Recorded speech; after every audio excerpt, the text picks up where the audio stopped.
All right, everybody's favorite segment, Stump My Nephew. My nephew, Sam the Gunman, extremely good with gun trivia, and I think we have a really good question today that I think is going to stump him or really, truly show, it's going to test his mettle. We're going to test his mettle today.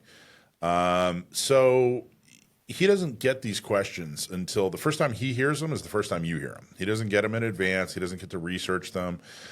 He doesn't have any resources. This is all from the top of his noggin.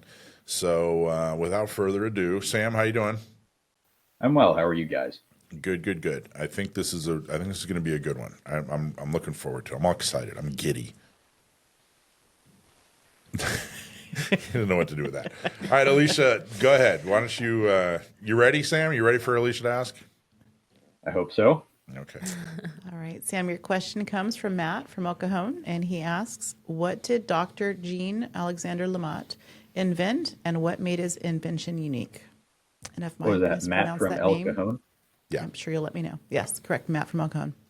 And could you do me a favor and spell the last name, please? L-E, uppercase M-A-T. All right. Now, I took the wrong language in high school and college, so my French pronunciation is probably awful, but I've heard it pronounced LeMat. The LeMat revolver is a mid-19th century revolver that is notable for being sort of I guess you could say a combination gun. Now, that usually refers to long guns. It was a revolver that you could get in a couple different calibers, I think probably 36 and 44 or 41 or something. I don't know, whatever was common at the time. And it had a shotgun barrel in the middle of the cylinder. So you had like I don't know why he thought that was a good idea. I mean, it's cool, but I don't see the practical benefit in that.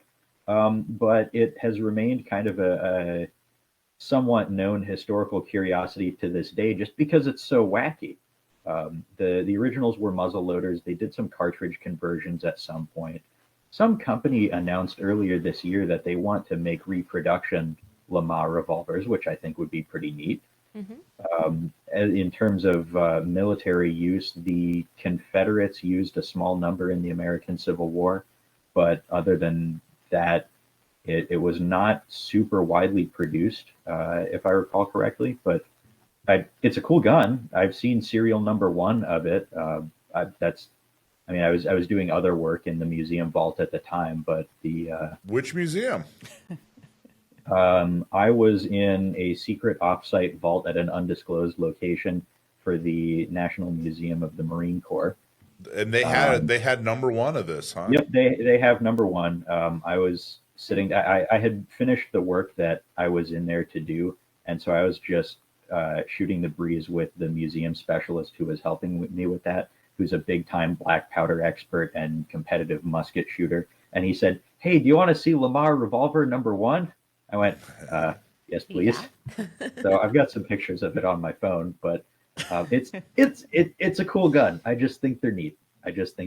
I'd never heard of it before this question. I clearly hadn't either. I didn't even know how to pronounce the name, so yeah. I hadn't. I think now I haven't seen this, but supposedly Ed Harris's character in Westworld uses a LeMat revolver.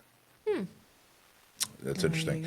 One of they provided production and use. They provided a little bit more information. The person that sent it in, made mostly in Europe, which they specifically France, Belgium, and Liège. I'm pretty sure that's how you pronounce that. And imported to the Confederacy. Numbers were limited, and many were bought privately by officers. It saw use with the Confederate cavalry. Jeb Stuart and others are commonly associated with it. Surviving originals are collector rarities. And by the way, you nailed the caliber even. Yeah, he did. So go ahead, talk about the. You want to read the. Sure. Yeah. Okay.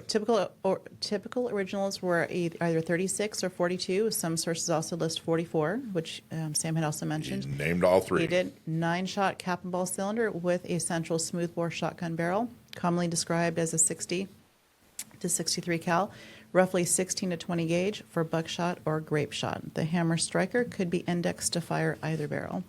Wow, grape shot. That sounds delicious. Doesn't that sound tasty? It does. Okay, so I think this is, by the way, what you've been doing this for like 8 years? In 8 years of me asking you, how did you know this? This is the first time you've actually given me an answer. You were in the museum and actually saw the #1 version of it. That's awesome. Usually you're like, I don't know, I just kind of read stuff and watch videos or whatever. But awesome job, Dr. Jean-Alexandre LeMat. He was the inventor, and very cool. Well, to let you in on a little bit of inside baseball, Yes. I've said before several times that I'm not too well versed on black powder firearms, but the easy rule of thumb for figuring out what caliber a revolver is the most common calibers, at least in the United States at the time, for revolvers were 36 and 44, and almost all U.S. Army revolvers were 44 caliber, and almost all U.S. Navy revolvers were 36 caliber. So there you go. That makes it easy. There are some exceptions to that, but if someone asks, "Oh, hey, I have this revolver from the Civil War era. What caliber is it?" You're going to go, "Oh, it's 36 or 44." Or maybe ask, like, well, did the Navy use it or the Army use it? Yeah, there you go. Good tip. Your tip of the day. Awesome. Anything else? No, I think that's it. Good job, Pretty Sam. impressive. Yep. There you go. Hey, thanks for watching Gun Owners Radio. I hope you loved that clip. Don't forget to like, subscribe, comment, and follow us on social media. And check out our website at gunownersradio.com.